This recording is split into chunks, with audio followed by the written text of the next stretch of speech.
Selamat datang kembali. Hari ini kita akan membahas titik balik terpenting dalam sejarah modern. Momen ketika seorang perancang busana berhasil menghapus bayangan kesuraman perang dan mengembalikan Paris ke tahta kemewahan global. Ini adalah kisah tentang Christian Dior dan revolusi yang dikenal sebagai New Look. Untuk memahami betapa dahsyatnya momen ini, kita perlu melihat konteksnya. Bayangkan, ini tahun ke-1946, Paris baru saja pulih dari kengerian Perang Dunia II selama masa perang. Mode didominasi oleh fungsionalitas. Pakaian punya bahu kotak yang kaku. Penggunaan kain sangat minim karena penjatahan, dan siluetnya terasa maskulin. Kemewahan bukan hanya dianggap tidak etis, tapi juga hampir tidak mungkin.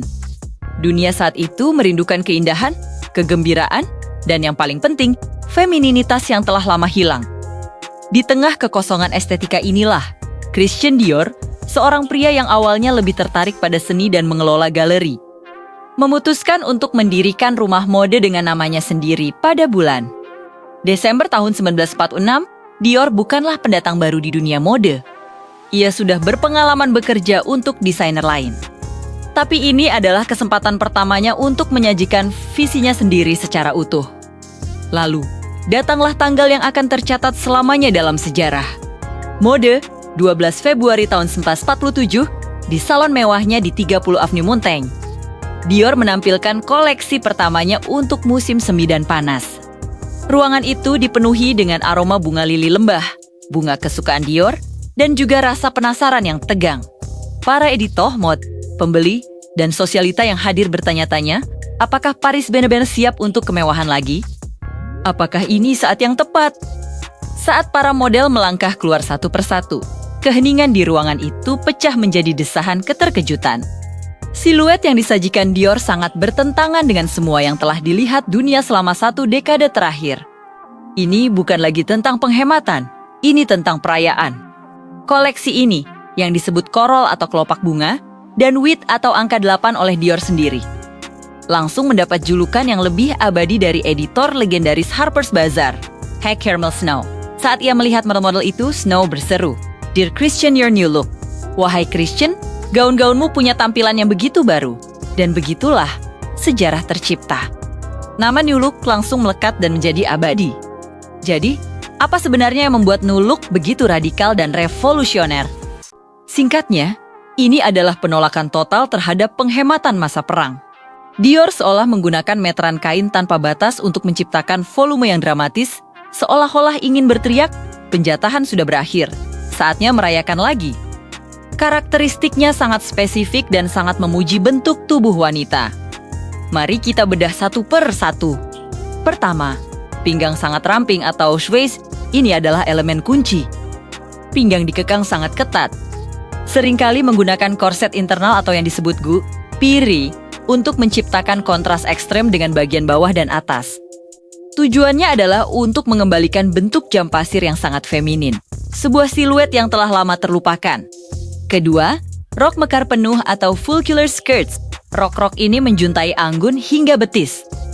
Mengembang secara dramatis, membutuhkan puluhan meter kain yang mewah seperti tefta atau satin. Gerakannya menciptakan kesan ringan, dinamis, dan romantis yang belum pernah ada sejak era Belle Époque sebelum Perang Dunia Pertama. Saat model berjalan, rok itu seolah menari. Dan yang ketiga, bahu lembut dan dada menonjol. Berbeda dengan bahu kotak ala militer yang populer di masa perang. Dior menggunakan bahu yang melandai, alami, dan membulat. Desain bagian atas gaunnya seringkali menonjolkan bagian dada, melengkapi siluet jam pasir dengan sempurna dan menonjolkan kelembutan bentuk tubuh wanita. Secara keseluruhan, koleksi ini adalah sebuah manifesto. Sebuah pernyataan bahwa mode tidak hanya tentang pakaian. Ini adalah tentang impian, harapan, dan kembalinya kegembiraan hidup. Namun, jangan salah, revolusi ini tidak diterima begitu saja tanpa kontroversi. Di satu sisi, wanita di Paris, London, dan New York langsung jatuh cinta. Mereka haus akan femininitas dan keanggunan yang ditawarkan Dior.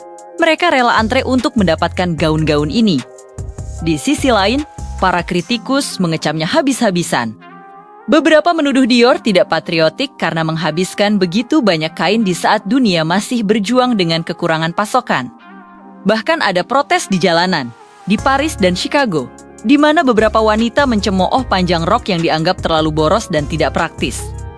Pemerintah Inggris bahkan secara terbuka mengkritik pemborosan kain ini. Coco Chanel, saingan Dior, dengan sinis menyebutnya sebagai desain yang tidak praktis, dibuat oleh pria yang tidak mengerti wanita. Namun, semua kontroversi itu justru memperkuat popularitasnya. Dampak positif New Look tidak terbantahkan. Dalam waktu yang sangat singkat, siluet ini menjadi tren global. Desain Dior diekspor ke seluruh dunia, dan sekali lagi, Paris ditegaskan sebagai pusat mode yang tak tertandingi di dunia. Dior tidak hanya menciptakan tren. Ia secara efektif menghidupkan kembali seluruh industri tekstil dan haute couture Prancis yang hampir mati. Ia menciptakan industri. Warisan Christian Dior terus hidup jauh setelah kematiannya yang terlalu dini pada tahun ke-1957. Rumah mode yang ia bangun dikendalikan oleh serangkaian direktur kreatif brilian yang masing-masing menafsirkan ulang warisan Dior untuk era modern. Dimulai dari Yves Saint Laurent yang masih sangat muda, yang melanjutkan tradisi keanggunan segera setelah kepergian sang pendiri. Lalu ada Marc Bohan yang mempertahankan estetika klasik, Jean Francoeur dengan kemegahannya. John Galliani yang membawa drama teatrikal dan fantasi yang luar biasa. Ralph Simmons dengan modernisme minimalisnya. Dan saat ini di bawah kepemimpinan Maria Grazia. Chiuri yang menanamkan semangat feminis yang kuat ke dalam siluet klasik Dior sebagai catatan penutup. Ikon paling abadi dari New Look adalah Bersuit. Mungkin Anda pernah melihatnya. Sebuah setelan yang terdiri dari blazer sutra, jantung berwarna krem yang dirancang dengan pinggang yang sangat disinch dan bahu yang lembut. Dipadukan dengan rok hitam lipit yang sangat bervolume. Bersuit adalah perwujudan sempurna dari femininitas radikal Dior hingga hari ini. Setelan ini tetap menjadi cetak biru keanggunan, sebuah simbol revolusi mode dan inspirasi yang tak lekang oleh waktu bagi para desainer di seluruh dunia. Itulah kisah bagaimana satu koleksi tidak hanya mengubah cara wanita berpakaian, tetapi juga mengembalikan harapan dan keindahan pada dunia yang sedang terluka. Terima kasih sudah menonton. Jangan lupa like, komen, dan subscribe untuk konten mode dan sejarah lainnya. Sampai jumpa!